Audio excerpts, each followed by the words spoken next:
Wisdom is so important. I really want to pick up on what I've talked about just a couple of days ago, how to get wisdom from God. And then I'm going to be talking about what that looks like. So we looked at James chapter 1 that says, if any person lacks wisdom, ask God.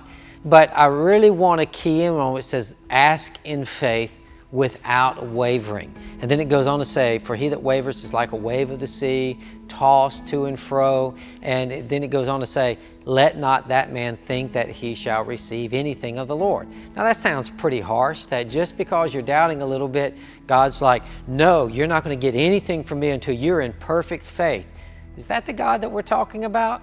That whole chapter 1, actually is talking about the goodness of God. It says when you ask God for wisdom, He gives to all abundantly, liberally, and He doesn't get on to you because you've asked for it. So it's actually showing us that the character of God is He's good all the time. And then we also see later on in verse 17, every good gift, every perfect gift comes from the Father of lights, comes from the Father above. So it's not about that.